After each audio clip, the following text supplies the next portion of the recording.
Bismillahirrahmanirrahim. Rabbi syrah li sadri wa yassir li amri wahlul 'uqdatam min lisani yafqahu qawli. Assalamualaikum warahmatullahi wabarakatuh. Waalaikumsalam warahmatullahi wabarakatuh. Alhamdulillahi rabbil alamin wa bihi nasta'inu ala umurid dunya waddin. Wassalatu wassalamu ala asyrafil anbiya'i wal mursalin sayyidina Muhammadin wa ala alihi wa sahbihi ajma'in, amma ba'd. Para pemirsa channel official MUI TV Sulawesi Selatan dimanapun berada, kali ini kita kehadiran salah seorang narasumber, guru besar dalam bidang pendidikan. Beliau mendapatkan prestasi gemilang dalam bidang pendidikan, yaitu mendapatkan gelar akademik tertinggi pada usia 45 tahun. Beliau merupakan Ketua Komisi Pendidikan dan Kaderisasi MUI Sulawesi Selatan. Beliau pernah menjabat dekan pada Fakultas Tarbiyah dan Keguruan Universitas Islam Negeri Alauddin Makassar periode 2019-2023. Saat ini beliau masih melanjutkan pengabdiannya di UIN Alauddin Makassar, yaitu menjabat selaku Sekretaris Lembaga Penelitian dan Pengabdian kepada Masyarakat Universitas Islam Negeri Alauddin Makassar. Para pemirsa dimanapun berada, kita sapa dulu. Beliau adalah Bapak Profesor Dr. Haji Andi Marjuni, MPDI. Assalamualaikum warahmatullahi wabarakatuh, Prof. Waalaikumsalam warahmatullahi wabarakatuh. Bagaimana kabar, Prof? Alhamdulillah. Ya, keseharian bagaimana ini, Prof? Kesibukan? Alhamdulillah, ya tetap komitmen di jalan pendidikan. Alhamdulillah, Masya Allah. Jadi insya Allah Bapak narasumber kita, Bapak Profesor Dr. Haji Andi Marjuni, insya Allah akan memberikan narasi-narasinya, pandangan-pandangannya, bahkan kritisnya terkait tentang peran dan tantangan pendidikan dalam menangkal radikalisme. Memang saat ini negara kita bisa dikatakan bahwa sedang mengalami pandangan-pandangan yang radikal. Maka daripada itu,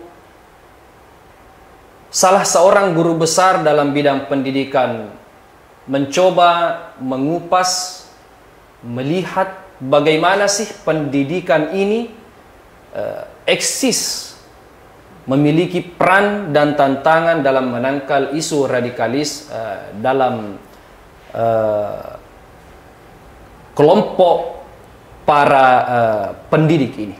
Oleh karena itu, saya selaku host mempersilahkan kepada guru kita, Bapak Profesor Dr. Haji Andi Marjuni, untuk memberikan materinya. Silahkan, Prof. Terima kasih. Bismillahirrahmanirrahim. Assalamualaikum warahmatullahi wabarakatuh. Waalaikumsalam warahmatullahi Hamdan wa wabarakatuh. syukran lillah, salatu wassalamu ala rasulillah sayyidina Muhammad wa ala alihi wa ashabihi ajma'in. Hasbunallah wa ni'mal wakil wa la haula wa la quwwata illa billahil aliyyil azim. Pada kesempatan dan berbahagia ini kita ditakdirkan oleh Allah Subhanahu wa taala untuk senantiasa berkomitmen dalam rangka membangun generasi bangsa yang cerdas, kreatif dan elitis di masa yang akan datang. Tentu hal yang sangat esensial dalam saat sekarang ini adalah bagaimana peran lembaga pendidikan ini dalam menangkal radikalisme. Nah, kalau kita melihat bahwa sesungguhnya fungsi lembaga pendidikan pertama adalah sebagai transmisi kebudayaan. Tentu kebudayaan yang ada di negeri kita, Nusantara ini, harus kita pelihara dengan baik, karena ini merupakan warisan pada nilai-nilai luhur para pencinta negeri ini. Yeah. Yang kedua adalah bagaimana pendidikan ini senantiasa mengajarkan peran sosial, karena sesungguhnya pendidikan ini senantiasa diaktualisasikan dalam kehidupan ini adalah bagaimana di samping melakukan kegiatan-kegiatan sosial tetapi juga merupakan kegiatan keagamaan. Itu tergambar dalam Al-Quran bahwa yarfa'illahu allazina amanu minkum wallazina utul ilma darajat. Bahwa Allah akan senantiasa mengangkat derajat orang-orang mukmin yang senantiasa beriman dan berilmu. Jadi berilmu dan beramal saleh senantiasa diangkat beberapa derajatnya. Nah, ini memberikan indikasi bahwa sesungguhnya peran pendidikan itu adalah punya peran sosial di tengah-tengah masyarakat. Karena eksis tidaknya suatu negara itu tergantung daripada bagaimana manhaj pendidikan itu yang sesungguhnya. Nah, yang ketiga adalah bagaimana peran pendidikan di Indonesia ini adalah bagaimana senantiasa mampu menjamin yang namanya integrasi sosial. Jadi ada integrasi sosial yang harus kita jaga. Hubungan. Karena ada hubungan, karena sesungguhnya sebaik-baik manusia ketika manusia itu bermanfaat kepada manusia lain. Khairun nas anfa'uhum linnas. Nah, yang keempat adalah bagaimana pendidikan itu senantiasa mengajarkan yang namanya etika kepribadian. Nah, tentu generasi-generasi bangsa di masa yang akan datang yang diharapkan bukan hanya dari segi intelektualitas, tetapi yang lebih penting adalah bagaimana ia senantiasa memiliki yang namanya etika, moral dalam melakukan interaksi sosial. Akhlak, Prof. Akhlak. Karena orang-orang pendidikan adalah orang yang senantiasa kata-katanya adalah ilmu dan hikmah, pikirannya rasional dan tindakannya dengan nilai-nilai karakter yang ada. Nah, yang kelima adalah fungsi pendidikan itu adalah bagaimana membantu mengembangkan potensi pengetahuan dan keterampilan peserta didik. Jadi kalau dalam dunia pendidikan kita kenal bagaimana pendidikan andragogik, pendidikan bersifat pedagogik yang senantiasa harus disinkronisasikan dalam model-model pembelajaran saat sekarang ini. Nah, yang paling esensial adalah bagaimana sehingga pendidikan itu mampu melahirkan output. Nah, output inilah yang sesungguhnya yang harus kita branding supaya generasi yang kita bangun bukan generasi yang memiliki pandangan yang sekuler dan tidak memiliki juga pandangan yang radikal. Tetapi dia tetap komitmen menjaga pendidikan itu pada aspek moderasi, ya. Dia senantiasa berpikir secara elastis. Nah, bagaimana eksistensi lembaga pendidikan? Karena kalau kita melihat tadi bahwa radikalisme itu adalah gerakan pembaharuan tetapi dengan cara kekerasan. Nah, pendidikan ini sesungguhnya merupakan juga gerakan pembaharuan tetapi bil hikmah. Tentu dengan bagaimana menyampaikan sesuatu hal yang kritis, tetapi kritis yang bersifat solutif, kritis yang senantiasa melakukan branding terhadap pengembangan keumatan. Nah, yang kedua adalah eksistensi lembaga pendidikan itu berorientasi demokratis. Tentu negeri kita ini, negara kita saat sekarang ini adalah negara yang bersifat demokratis. Jadi siapapun sesungguhnya anak bangsa yang punya labelitas sebagai anak bangsa itu berkewajiban untuk senantiasa mengecang yang namanya pendidikan. Apalagi pendidikan saat sekarang ini pemerintah turut andil dalam memberikan bantuan beasiswa ya bagi generasi-generasi bangsa. Jadi tidak ada alasan lain para generasi-generasi saat sekarang ini ia tidak mengkaji kapabilitas keilmuan. Tentu harus berdasarkan dengan kapasitas dan fleksibilitas yang mereka miliki. Nah, yang ketiga eksistensi lembaga pendidikan Islam ya pada saat sekarang ini adalah bersifat plural, ya, senantiasa terbuka. Jadi dalam dunia pendidikan itu ia senantiasa terbuka menerima berbagai macam pendapat. Jadi orang mengakomodir. Jadi pendidikan orang pendidik itu senantiasa melahirkan opsi-opsi, opsi A, opsi B, opsi C. Jadi orang-orang yang memiliki kapabilitas keilmuan yang cukup, memiliki kapabilitas yang matang, ia senantiasa bersikap terbuka menerima berbagai macam perbedaan. Karena saatnya sekarang ini bukan membenturkan perbedaan, tetapi mengakomodir seluruh perbedaan itu. Betul. Nah, yang keempat eksistensi daripada lembaga pendidikan ini adalah transformatif, yang mengembangkan potensi untuk kemanusiaan. Ya, jadi saya kira orientasi agama adalah menjaga kemanusiaan, orientasi juga pendidikan adalah menjaga kemanusiaan. Sehingga di negara-negara yang senantiasa konsen terhadap pendidikan, ia senantiasa aktif mensosialisasikan yang namanya gerakan-gerakan kemanusiaan. Nah, bagaimana perlunya pendidikan ini dalam bertransformasi? Tentu pada saat sekarang ini lembaga pendidikan memerlukan pemikir yang mampu berpikir secara komprehensif. Di samping memiliki paradigma keilmuan yang matang, sumber daya manusia yang matang, memiliki kemampuan literasi yang kuat, dan juga memiliki attitude yang baik. Jadi ini berpikir secara komprehensif. Jadi bukan hanya dari segi sumber daya manusianya, tetapi dia tidak memiliki attitude. Tetapi pada hakikatnya harus disinkronisasikan antara sumber daya manusia, kemampuan literasi, dan attitude yang ada dalam dunia pendidikan. Karena tren perubahan saat sekarang ini lahirnya generasi-generasi milenial. Iya, betul. Generasi-generasi milenial yang senantiasa mampu memasuki lorong-lorong informasi yang ada di media-media sosial. Yang kedua adalah perlunya lembaga pendidikan dalam melakukan transformasi, khususnya dalam menangkal radikalisme ini harus menghilangkan paham dikotomi antara agama dengan negara. Ya, jadi kita memberikan pemahaman kepada peserta didik, terutama para tokoh-tokoh pendidikan, bahwa antara agama dan agama ia senantiasa punya sinkronisasi yang baik. Karena eksis tidaknya suatu negara itu pasti didukung oleh agama. Begitu pula pun sebaliknya, eksis tidaknya suatu agama itu senantiasa membutuhkan regulasi-regulasi dari negara. Jadi menjalankan aturan-aturan negara sama pahalanya dengan menjalankan aturan agama yang sesungguhnya. Nah, yang ketiga adalah memenuhi harapan masyarakat Islam sebagai masyarakat pengguna. Jadi Islam ini sebagai masyarakat pengguna, ya, di Indonesia ini kan mayoritas Islam.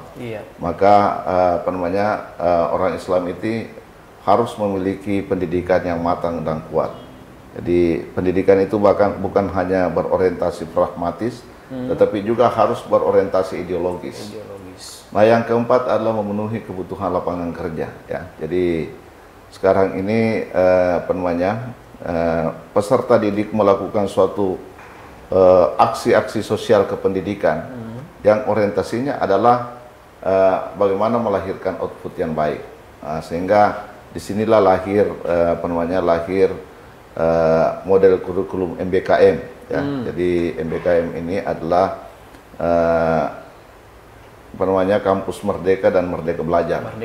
Ya, jadi peserta didik yang punya skill, ya, tetapi dia kebetulan dia tidak masuk di sebuah prodi yang punya keterampilan lapangan, maka dia bisa mengambil beberapa SKS di tempat-tempat yang lain, di prodi lain, universitas lain, bahkan di universitas lain yang punya orientasi dalam melakukan kegiatan itu. Nah, apa yang menjadi tantangan pendidikan di Indonesia? Jadi pertama adalah tantangan internal. Jadi tantangan internal ini meliputi tentang masalah relasi kekuasaan, ya, masalah kurikulum, terus masalah pendekatan dan metode pembelajaran, terus profesionalitas dan kualitas sumber daya manusia, terus yang paling penting adalah pembiayaan. Siapa sesungguhnya bertanggung jawab terhadap pembiayaan pendidikan? Apakah masyarakat atau pemerintah, ataukah senantiasa terjadi kolaborasi antara pemerintah dan masyarakat? Inilah yang sesungguhnya yang menjadi sebuah exercise dalam membangun pendidikan ke depan. Nah, kalau tantangan secara eksternal saya kira sudah menjadi pengetahuan umum bahwa tantangan pendidikan secara eksternal itu meliputi tentang fenomena global. Nah, yang kedua adalah tentang multikultural, ya, jadi tentang masalah-masalah kebudayaan, kebiasaan-kebiasaan tradisi, dan kegiatan atau kemajuan dari kelompok-kelompok dalam masyarakat. Nah, terakhir adalah bagaimana perang lembaga pendidikan, ya, di era revolusi industri atau yang sering kita kenal 4.0, yaitu bagaimana menyiapkan alumni untuk menjadi anggota masyarakat yang memiliki kemampuan akademik yang ikhlas, profesional, dan punya sinergitas. Jadi yang perlu dibangun oleh generasi-generasi muda di sini adalah di samping memiliki kualitas dan kapabilitas akademik yang matang, tetapi dia juga ikhlas secara profesional untuk mengamalkan ilmu yang mereka miliki. Dan yang paling penting adalah bagaimana seorang ilmuwan ini mampu membangun sinergitas yang kuat. Karena dengan adanya sinergitas yang kuat akan melahirkan energi yang kuat, ya, sehingga melahirkan komitmen-komitmen dalam membangun masyarakat di masa-masa yang akan datang. Nah, yang paling terakhir adalah bagaimana mengembangkan dan menyebarluaskan ilmu pengetahuan dan teknologi yang senantiasa berbasis Islam yang moderat. Jadi Islam yang kita ajarkan bukan Islam yang Islam yang tidak menerima perbedaan yang ekstrim, tetapi Islam yang kita ajarkan adalah Islam yang rahmatan lil alamin. Jadi yang senantiasa berpandangan secara moderat dalam melakukan mengamalkan ajaran-ajaran agama yang sesungguhnya. Saya kira itu merupakan pengantar sebagai pemantik dalam pengembangan pendidikan di masa yang akan datang. Ya, terima kasih Prof. Narasi-narasinya memang kalau kita lihat dan saya coba menelisik daripada apa yang disampaikan Prof, bahwa memang lembaga pendidikan perlu eksis dalam menangani atau menangkal isu-isu radikal ini. Kalau kira-kira Prof, radikal ini ketika dibiarkan di tengah-tengah masyarakat ataupun di lembaga-lembaga pendidikan, kira-kira dampak yang kemungkinan besar terjadi apa, Prof? Dampak yang paling esensial yang terjadi ketika radikalisme itu senantiasa dibiarkan, ya. Ya, Prof. Mungkin pada masa-masa kemarin kita menganggap bahwa ini sesuatu hal yang biasa saja. Iya. Tetapi dari proses ke proses, sehingga pemikiran-pemikiran radikalisme ini senantiasa menjangkit di negeri kita. Iya. Nah, efek yang terjadi ketika masyarakat senantiasa terbangun dengan radikalisme, pasti dia menginginkan khilafah, perubahan. Iya, betul. Perubahan secara khilafah, perubahan dasar negara, ideologi negara, terus kebenaran subjektif, betul, dan berbagai macam varian-varian yang lainnya. Peserta didik yang senantiasa punya kesadaran kritis, punya kesadaran kritis dalam mengikuti ideologi pendidikan. Saya kira itu. Oke. Jadi Prof sebagai guru besar dalam bidang pendidikan, ya mungkin kita kalau khususkan lebih kepada pendidikan Islam, Prof. Kira-kira di tempat Prof mengabdi sekarang, apakah sudah ada langkah yang dilakukan kampus atau tempat lembaga Prof mengabdi saat sekarang untuk menangkal paham-paham radikal ini, Prof? Ya, terima kasih. Jadi ada beberapa ikhtiar yang dilakukan oleh kampus lembaga pendidikan saat sekarang ini dalam rangka menangkal radikalisme. Pertama, melakukan insersi terhadap mata kuliah yang ada di UIN Alauddin Makassar. Betul. Termasuk ketika mengajarkan tentang masalah agama, masalah filsafat, maka kita senantiasa memberikan penguatan terhadap Islam yang rahmatan lil alamin. Ya. Terus yang kedua adalah kita melakukan pelatihan bagi tenaga pendidik dan tenaga pendidikan tentang bagaimana berislam secara moderat. Ya. Jadi bukan Islam secara ekstrim dan bukan juga Islam secara liberal. Tetapi memahami Islam itu sebagai Islam yang damai, Islam yang adil, Islam yang jujur, dan Islam yang senantiasa berwawasan masa depan atau berwawasan futuristik. Nah, yang paling penting adalah ini adalah orientasi pada nilai-nilai humanis, ya. Iya, Prof. Nilai-nilai humanis. Jadi moderasi beragama itu bukan agama yang dimoderasi, tetapi cara pandang kita dalam memahami agama itu yang perlu dimoderasi.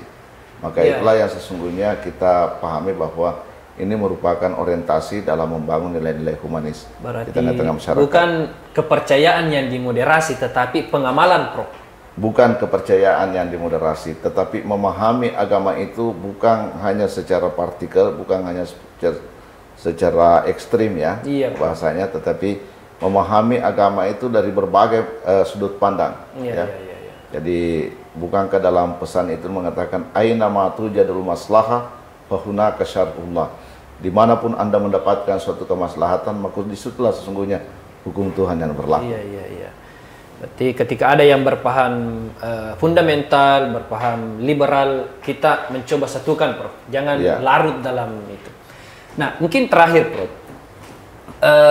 Jadi Prof ini kalau kira-kira lembaga pendidikan kan tidak hanya di Kementerian Agama saja, Prof. Ada di Kementerian Pendidikan juga. Kira-kira apakah penting, Prof, memberikan edukasi, memberikan pembelajaran, memberikan materi-materi supaya kepada peserta didik baik lembaga Kementerian Agama maupun Kementerian Pendidikan supaya isu radikal ini tidak, karena jangan sampai kita mengira bahwa pemahaman radikalisme itu hanya terjadi di lingkup Kementerian Agama. Begitu, Prof. Ya. Jadi pendidikan sebenarnya ini merupakan tanggung jawab semua umat manusia. Ya, jadi baik pada lingkungan keluarga, lingkungan pendidikan, begitu pula pun lingkungan masyarakat. Iya, Prof. Nah, kalaupun semuanya terjadi opsi-opsi, baik pada Kementerian Pendidikan, begitu pula pun Kementerian Agama, saya kira semua orientasi lembaga pendidikan ini adalah bagaimana membangun generasi bangsa yang cerdas, adil, kreatif, mandiri, dan bisa memiliki kemampuan yang baik di masa yang akan datang. Tapi tentu cara dan strategi mereka untuk melakukan pendidikan itu bermacam-macam. Tim pendidikan di Dinas Pendidikan melakukan cara dengan pendekatan yang berbeda. Kementerian Agama juga melakukan pendidikan dengan cara yang berbeda. Tetapi orientasinya sama, adalah bagaimana membangun generasi bangsa yang cerdas, kreatif, adil, dan memiliki keimanan dan ketakwaan kepada Allah Subhanahu wa Ta'ala. Ini sebenarnya sudah konkret dan sangat komprehensif di Undang-Undang Pendidikan kita, yaitu usaha sadar untuk membentuk generasi bangsa yang beriman, bertakwa, cerdas, kreatif, mandiri, dan punya komitmen dan punya peran sosial di tengah-tengah masyarakat. Jadi kalau kita merunut tentang Undang-Undang Pendidikan itu sangat sempurna sesungguhnya. Ya. Saya kira itu. Jadi ada beberapa strategi-strategi dalam mengatasi nilai-nilai dalam dunia pendidikan. Pertama, harus memiliki integritas. Yang kedua, harus memiliki visi dan misi keislaman yang kuat, dan kebangsaan yang kuat. Terus meningkatkan mutu pendidikan serta mengembangkan metode pendekatan yang yang tepat guna dan komprehensif. Berarti tenaga pendidik ini harus juga dibekali pemahaman agama yang secara komprehensif, Prof. Iya. Jadi tenaga pendidik ini harus memiliki profesionalitas yang matang, harus memiliki sumber daya manusia yang kuat, dan harus memiliki skill keterampilan. Keterampilan.